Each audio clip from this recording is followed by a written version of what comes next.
I don't know if I've ever put out a full season prediction with this win-loss ratio. Ever.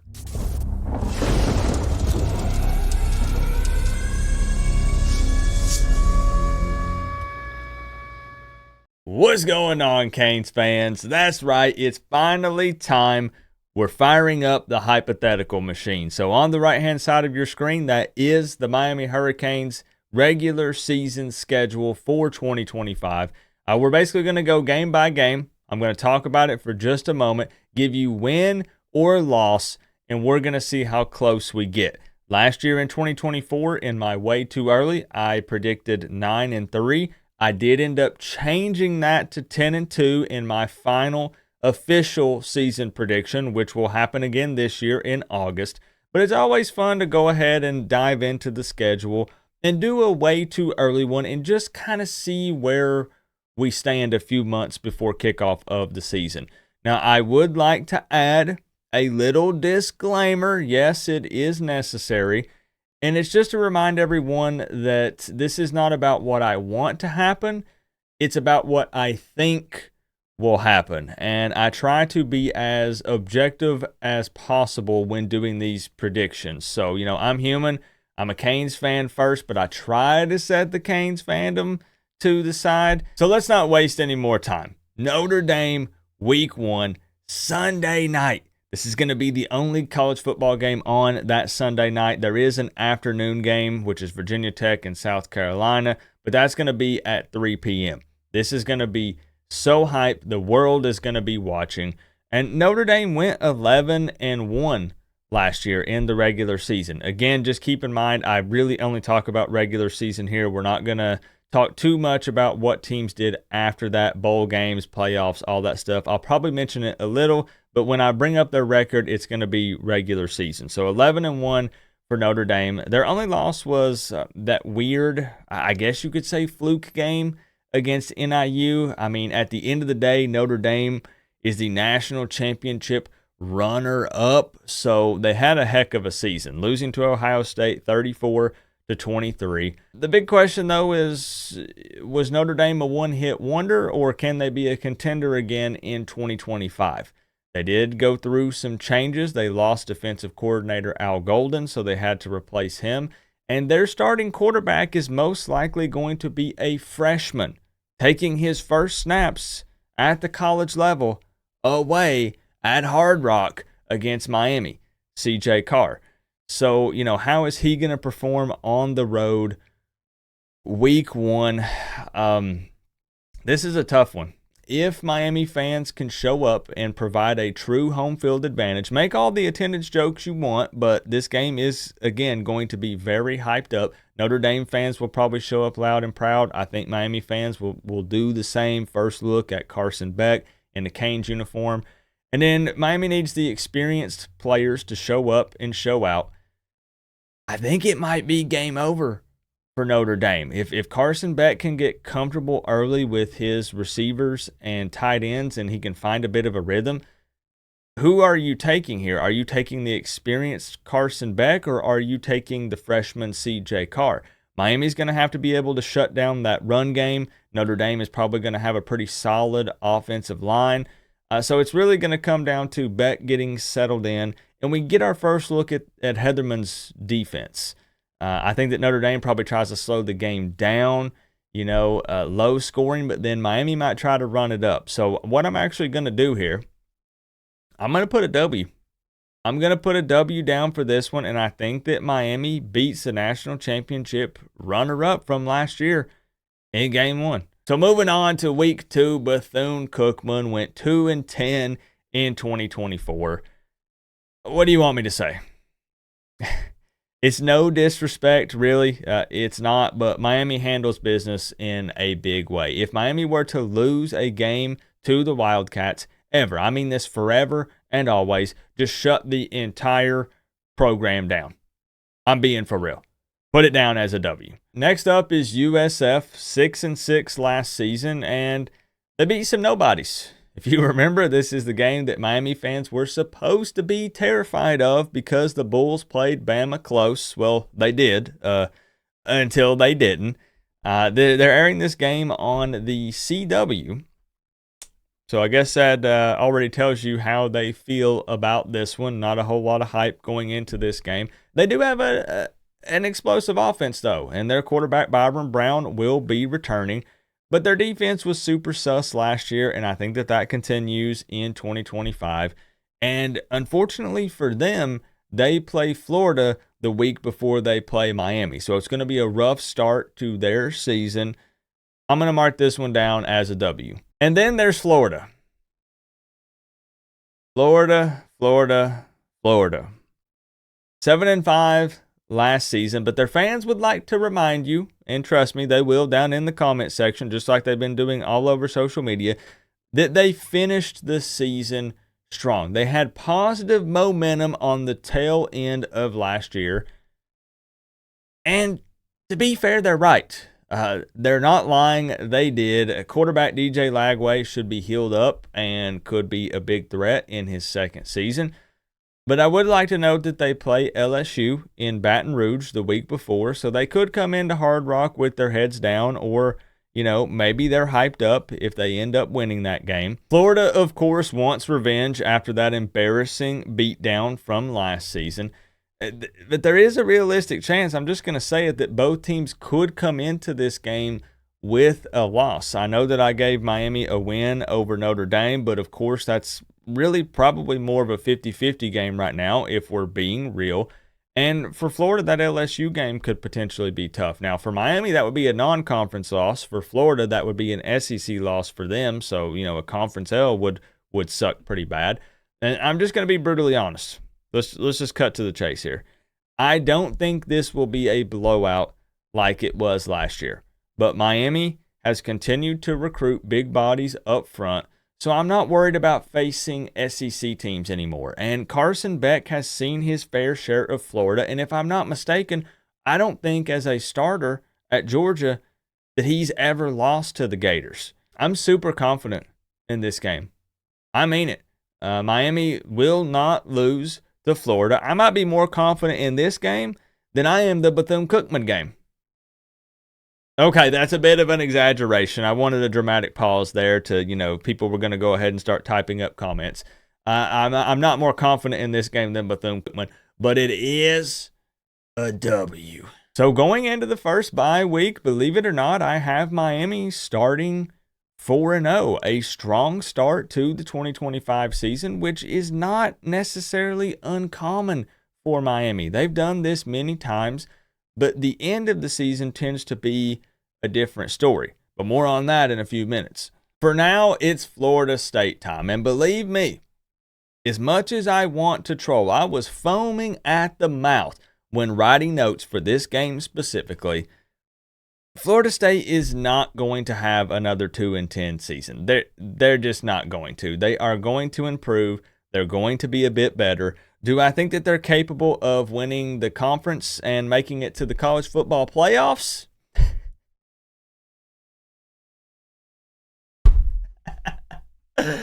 Oh, man. With Thomas Castellanos at quarterback?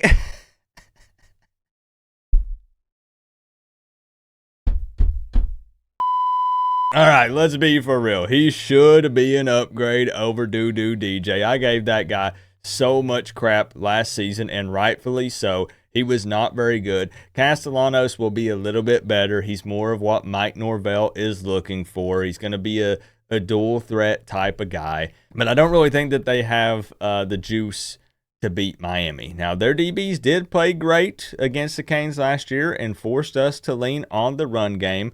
But that's fine. Miami still got the job done. So Miami extends the streak of this season to 2 games and gets the win against Florida State. And I will be there for that game. It's locked in already. We're doing the Doak takeover. And, we're going to be bringing some other Miami fans along with us to have this crazy experience for the game. Some great seats courtesy of Joel Davis, really good friend of mine. So more on that later. Now, before we jump into Louisville, I really want to make note of this bye week situation. I'm a fan of that first bye week, the September 27th, because time to rest before you take on the big rival, Florida State.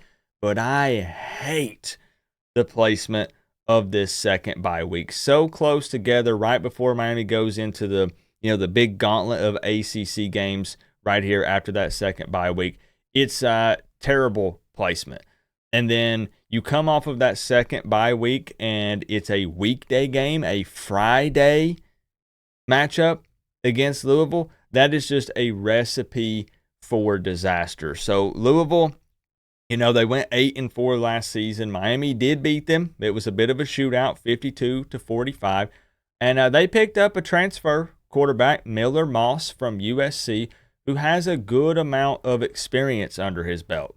Now, this is also year 3 for Jeff Brom, who I still think is a pretty darn good head coach. And they will also be coming off of a bye week, but not this weird sandwiched bye week situation like Miami has. Now, this is already scheduled as a night game, given that it's on a Friday, 7 p.m. Eastern Time kickoff.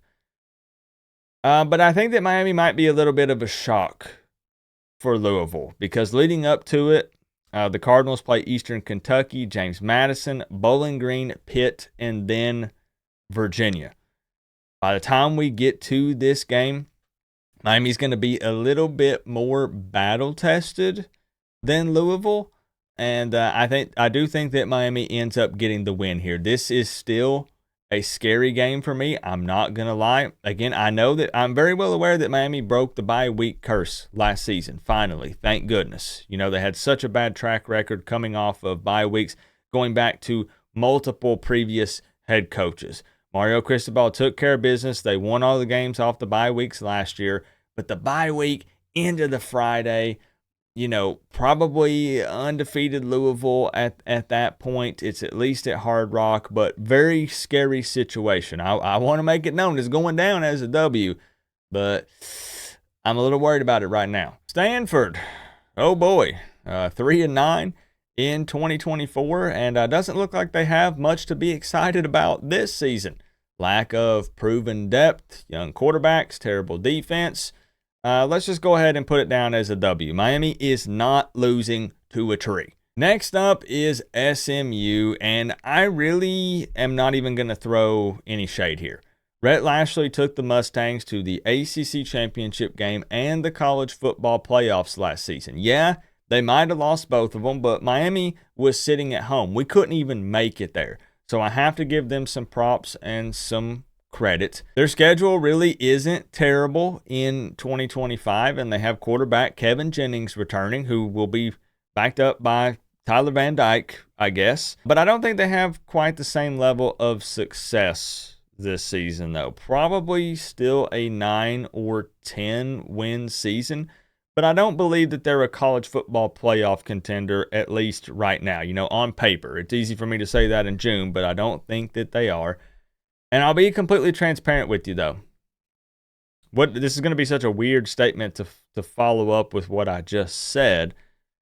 This is also a very 50-50 game for me, for Miami. I think that it comes down to how our defense is looking in Heatherman's first year, because at this point we'll have a very good idea. We played Notre Dame, played Florida State, played Louisville. If it's still looking a bit rough around the edges, this is absolutely a loss. No question. It's the first game out of the state of Florida. And I think that Rhett Lashley probably is a better game day coach than Mario Cristobal. So he's going to have some special sauce dialed up for the Canes. I'm going to go ahead and mark it down officially as a loss in the way to early season prediction. It's a lot of things. Again, it's a lot of things. I don't think that Miami can run the table in the ACC as much as I would like them to. So I'm going to go ahead and... Man, that sucks. I'm going to put it down as a loss. So with Miami getting their first loss of the season, they need a bounce-back game. And what a better way than to get revenge on Syracuse, the team that you should have beat last year, that you had a massive lead on, and you end up screwing it up. Syracuse went 9-3 last season, but Kyle McCord is gone. And their schedule looks pretty freaking tough. Their quarterback and running back room will have limited experience, and their pass defense is looking shaky at best. Give me an angry revenge W for the Canes. Next up is NC State. 6-6 last season. A pretty disappointing year from them, to be honest. They do get a bye week before playing Miami, but they're in pretty big trouble this year. They extended head coach Dave Doran through 2029, but I honestly think it's possible that he gets fired after this season. And I'm being super serious. I know that their fans like him a lot, but they continue to settle with mediocre play across the board. And I think that the fans are going to be fed up with it. At the very least, he's going to be on the hot seat. But I think they might can him. I really think they might. Give me the W. All right, so 2 games left here on the schedule, and both of them are a bit scary. If I'm being transparent with you guys, they are absolutely terrifying. I hate late November games. It's very bad that both of these are away. It could be cold depending on how the weather plays out here. Virginia Tech, they went 6-6 last season, and we did survive. Miami did beat them, but barely. This year, I think, however, will be different. The Hokies do have quarterback Kyron Drones returning, but they have a bit of an uphill battle, and I think that realistically, they're probably looking at like 7 wins, maybe 8 if they're lucky. But I want to make it known. You don't get to play this game. I mean, you can, but I'm not going to. I'm pretty harsh on myself. You have to commit. You need to lock something in. If there is another game that I would give Miami a loss here, it would be Virginia Tech. Lane Stadium, Blacksburg, late in November, especially if they make this a night game. This could absolutely be one of those games. Like SMU is understandable. If they come out and perform decently well, people will say, I get it. Rhett Lashley's a good coach. Their quarterback returning, ACC, everything they did last season, people would say, I get it. It sucks, but I get it. Miami always has that. How did we lose this game? Why did we lose this game? We should not have lost this game. Look at last year. We should not have lost that Georgia Tech game. Yeah, we shouldn't have blew the comeback, or we shouldn't have blew the lead against Syracuse, but Georgia Tech, Miami had no business losing that game. And that's what concerns me a bit about Virginia Tech, because Miami continues to do that, and they've not proven to me that they're not going to do that. It's I have to see it to believe it type of thing. So I'm being real with y'all. I have W or L on the piece of paper in front of me. It could be W. It could be L. But I have to commit. So I'm going to come out here and I'm going to mark it down as a win. I'm going to mark it down as a win. But boy, that one scares me a lot. So closing out the regular season against Pitt here. This team won 7 in a row last year and then proceeded to lose 5 in a row. Again, just talking about regular season here. A pretty good QB in Eli Holstein, and he has some solid wide receivers to throw to. But, man, this should still be a win for Miami. I would actually be more concerned about the Virginia Tech game than I would be the Pitt game, but that probably sounds backwards to a lot of people. A lot of people are going to have PTSD from the 2017 season, closing out, final game against Pitt. Miami blows it. They end up losing that game. But I'm actually going to go through and mark that down as a W as well. Now, looking at this, I'm not going to lie. I am shaking my head and I'm saying, Coop, what are you doing? What are you thinking? This is the most optimistic, way too early season prediction I think I've ever done. Miami has a new quarterback, a veteran quarterback in Carson Beck, but a Carson Beck that missed spring football.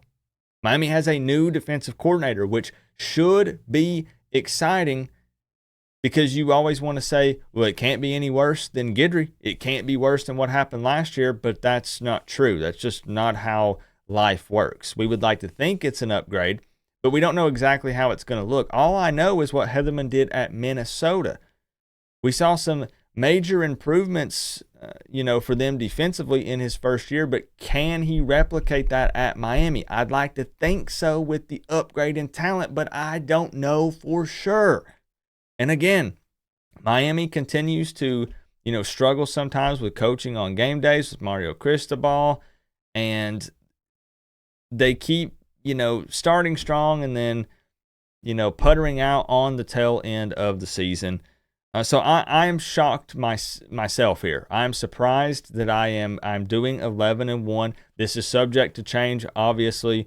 The way too early and final regular season prediction are their own separate things. I always like to make that known, but people struggle to wrap their head around it. As the season approaches, some things can change. You might change your mind. Some news comes out. We keep them as two separate things. You get some brownie points if you get it right, absolutely. But everything's on paper right now. There's also week-to-week predictions as we see the teams play. Each of these are their own separate little entity, their own thing. And that's why I tell people, don't be shy. Don't be afraid to drop a full prediction, because we go into this knowing it's early. You are predicting the season without even seeing any football being played yet.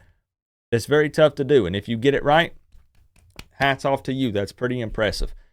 So I have 11-1, but there is a good chance deep down, I feel like that Miami might split the Notre Dame and Florida games. So I think that they possibly win one and lose one of those, plus drop one ACC game to put them at 10-2. Or there is a chance that, they start super strong. You beat the Notre Dame, you beat Florida, you win those non-conference games, but then you drop 2 ACC games, which is something Miami likes to do. So I'm not saying that that's out of the realm of possibility. What's my confidence level in this prediction? I can't even give you a percentage. I really don't know. Anything could happen. The Canes are super unpredictable. College football is unpredictable. But I will say this.